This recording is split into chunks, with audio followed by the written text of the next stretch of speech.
Hello students, कैसे हैं आप सब। आई होप आप सब अच्छे होंगे। आईसीटी वर्चुअल क्लासरूम में आप सबका स्वागत है। मैं विकास। बच्चों, क्लास 11th का मैथ्स हम कर रहे हैं। चैप्टर है आपका सेट्स यानी समुच्चय। और ये बच्चों आपका अरेंजमेंट लेक्चर है, लेकिन हम मैथ्स पढ़ेंगे इसमें।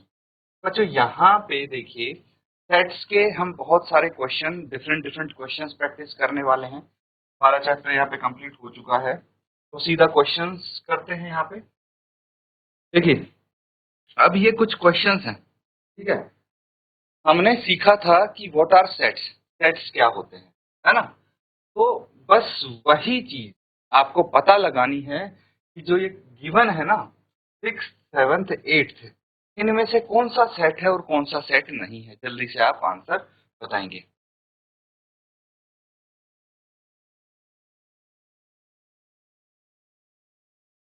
तो बच्चों यहाँ पे देखिए, क्वेश्चन बहुत सिंपल है। आपको क्या बताना है कि ये सेट है या नहीं है। तो अगर हम बात करते हैं team of 11 best cricket batsman of the world, तो आप कैसे चूज करेंगे। बेस्ट 11 बैट्समैन कौन से होने चाहिए। वर्ल्ड की सभी टीम्स को इकट्ठा करो और उनमें से चूज करना है। तो किस बेसिस पे चूज करें। बहुत सारे बेसिस हो जाते हैं, बहुत सारे आधार हो जाते हैं, है ना। तो इसमें एक्सपीरियंस बेस पे करोगे, या फिर किसने सबसे ज्यादा रन बनाए ओवरऑल, सभी मैच को मिला के सबसे ज्यादा रन बनाए, या फिर किसी एक मैच में सबसे हाईएस्ट रन किस प्लेयर के हैं उसको लोगे। कैसे, हाउ विल यू चूज। तो इसीलिए इसमें क्या होगा, अगर आप 5 लोगों से पूछोगे तो पांचों के हो सकता है 11 प्लेयर्स तो सेम नहीं हों, अलग अलग हो सकते हैं। चॉइस पे डिपेंड करता है। तो ये क्या है, एक वेल डिफाइंड कलेक्शन नहीं, वेल डिफाइंड कलेक्शन नहीं है, तो इसको बोलेंगे ये सेट नहीं है। ठीक है, नोट ए सेट, ये सेट नहीं है। अब अगला देखिए, the collection of all boys in your class, आपकी कक्षा में सभी बच्चों का कलेक्शन। तो कितने बच्चे हैं, मान लीजिए किसी की क्लास में जो लड़के हैं वो 20 हैं, किसी क्लास में 25 हैं। मान लीजिए आपके स्कूल में कक्षा 11 में कितने बॉयज हैं, कितने बॉयज हैं, तो लिमिटेड होंगे डेफिनेट। तो ये वेल डिफाइंड है। आप किसी भी बच्चे से जाके पूछोगे तो वो काउंट करके ही बताएगा, और जितने होंगे उतने ही बताएगा। तो ये एक सेट हो जाता है, because it is a well defined collection of objects या फिर ऑफ बॉयज। अगला देखिए, the collection of all natural number less than 100।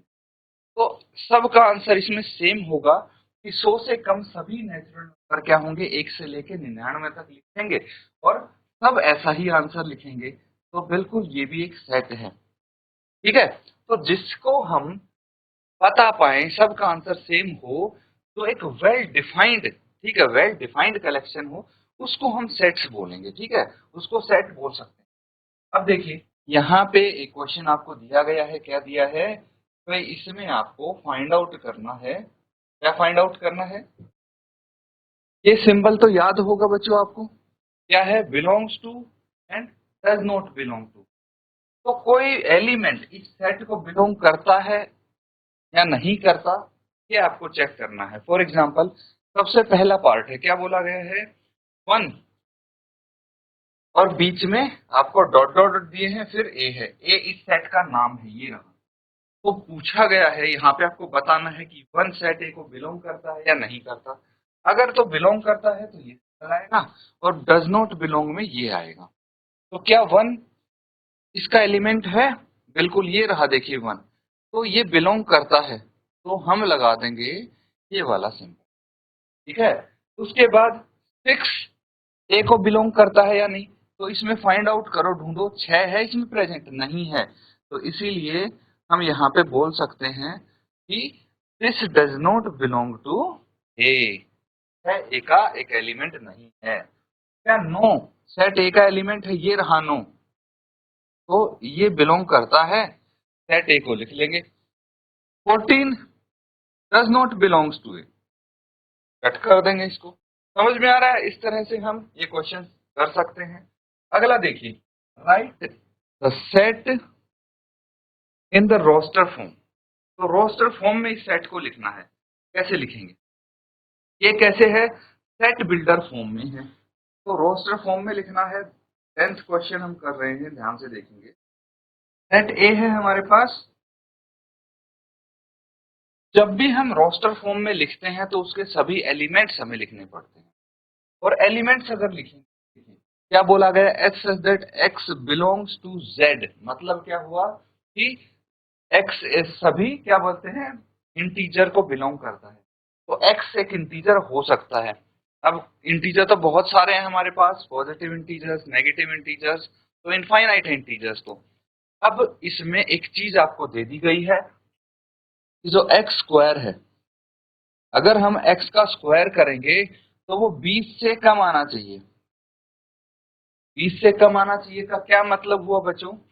For example, अगर मैं 1 का स्क्वायर करता हूं तो क्या होगा? 1 ही होगा। तो ये 20 से कम है, तो ये इसका एलिमेंट हो सकता है सेट का। अगर मैं देखिए -2 लेता हूं, ठीक है, और इसका स्क्वायर करता हूं तो क्या आएगा? 4 आएगा। ये भी इसका एलिमेंट हो सकता है। लेकिन अगर मैं मान लीजिए 5 लेता हूं, ठीक है, इसका स्क्वायर क्या होगा? 25। तो ये इस सेट का एलिमेंट नहीं होगा, क्योंकि 20 से छोटे चाहिए हमें इंटीजर्स, तब जो स्क्वायर करके आ जाएं। ठीक है, तो x का स्क्वायर जो हम इंटीजर ले रहे हैं वो 20 से छोटा आना चाहिए इंटीजर का स्क्वायर करके। अब देखिए, ये इसमें इंक्लूड हम नहीं कर सकते, इसको हम नहीं इंक्लूड कर सकते, कोई दिक्कत की बात नहीं है। अब अगर आपके पास है -5 का स्क्वायर तो भी 25 ही आएगा, है ना, माइनस खत्म हो जाएगा, तो इसको भी हम इंक्लूड नहीं कर सकते। तो यहां से क्या देखने को मिला कि भाई हमें ऐसे इंटीजर देखने हैं, पॉजिटिव हो या नेगेटिव हो, जिनका स्क्वायर करने पे हमें क्या मिल जाए? 30 से छोटा नंबर। तो 4 का स्क्वायर कितना होता है? 4 का स्क्वायर होता है 16। -4 का स्क्वायर भी 16 होगा। तो माइनस, देखिए 5 को रिजेक्ट कर दिया हमने, क्योंकि 5 का स्क्वायर या -5 का स्क्वायर 20 से बड़ा हो जा रहा है। तो 4 का स्क्वायर तक बात बन सकती है, और या फिर -4 का स्क्वायर। तो -4, -3, -2, 1, माइनस में -1, 0, 1, 2, 3, 4। तो इसको नोट कर लेंगे बच्चों।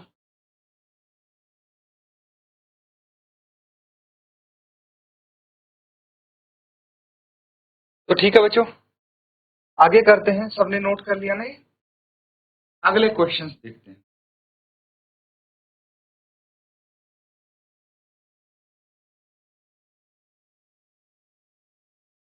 तो ठीक है बच्चों, अब देखिए क्वेश्चन नंबर 10 तक हम यहाँ पे कर चुके हैं। 11th देखिए, इसको आपको रोस्टर फॉर्म में लिखना है। सिमिलर क्वेश्चन है। ये 11 नंबर जो है, देखिए इस सेट को कैसे लिख सकते हैं हम रोस्टर फॉर्म में? बोला क्या गया? X such that x N integer. Integer है एक्स, ये समझ में आता है।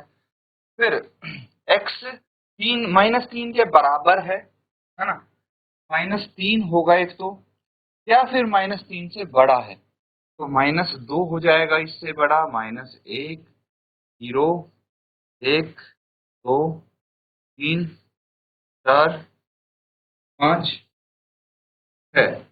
क्या हम इसमें 7 लिखेंगे? 7 इसका एक एलिमेंट नहीं हो सकता। X is smaller than 7। अगर स्मॉलर देन इक्वल टू 7 लिखा होता तो यहाँ पे आता, अब नहीं आएगा। तो ये हो जाएगा इसका रास्टर फॉर्म। आ रहा है समझ में? अब देखिए यहाँ पे आपको सेट बिल्डर फॉर्म लिखने हैं, उल्टा इसका। जैसे हमने ये सेट बिल्डर फॉर्म में है, इसका रोस्टर फॉर्म लिखा है, यहाँ पे रोस्टर फॉर्म में दिया है तो सेट बिल्डर फॉर्म में लिखना है। तो ऐसे डिफाइन करना है इस सेट के एलिमेंट्स को कि ये रोस्टर फॉर्म में जो है सेट बिल्डर फॉर्म में लिखे जाए। ठीक है, 12 यहाँ पे कर दें। अब देखिए क्या है इसके एलिमेंट? 3, 6, 9, 12, 15। तो ये तो मुझे 3 के मल्टीपल्स दिख रहे हैं, ठीक है। तो हम यहाँ पे लिख A equal to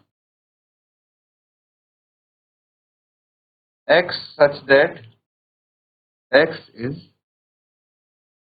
a multiple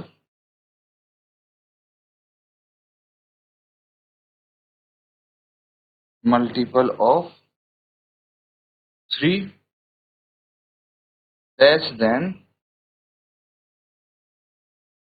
18।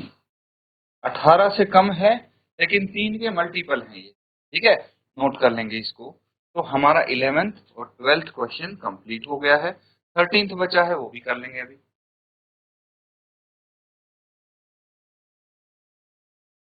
ठीक है बच्चों, नोट कर लिया सबने। अब देखिए क्वेश्चन नंबर 13 है, वो भी सिंपल है काफी।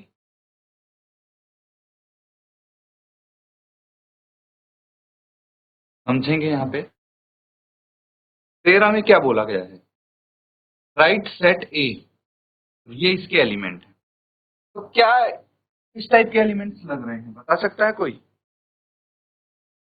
जो हमारा सेट ए है इसमें मुझे दिख रहा है भाई, ये जो एलिमेंट है 1 है, एक के बाद 4 है, फिर 9 है और ऐसे करके 100 तक है। तो इसका पैटर्न अगर समझेंगे तो ये 1 है, चलो इसमें नहीं पता लगेगा हमें, लेकिन 4 क्या है, 1 का स्क्वायर है। 9 क्या है, 3 का स्क्वायर है। तो ये 1 भी 1 का स्क्वायर होगा, 1 का स्क्वायर तो 1 ही होता है। और ये 100 10 का स्क्वायर है। मतलब हमें 1 के स्क्वायर से लेके 10 के स्क्वायर यहाँ पे मिलने चाहिए। तो हम यहाँ पे लिख x such that x is equal to n square। n क्या है यहाँ पे, वो भी लिख लेते हैं। n belongs to natural number, ठीक है। एंड एक और कंडीशन आएगी, n नेचुरल नंबर है और n का स्क्वायर है, लेकिन पर तो बहुत सारे हैं, है ना। हमें कितना चाहिए, 10 के स्क्वायर से ऊपर नहीं जाना चाहिए। तो यहाँ पे हम लिखेंगे n is less then n, ठीक है। या फिर ऐसे भी लिख सकते हैं n is less than equal to 10। ये ध्यान रखना, नोट कर लीजिए। ये क्वेश्चन भी कंप्लीट।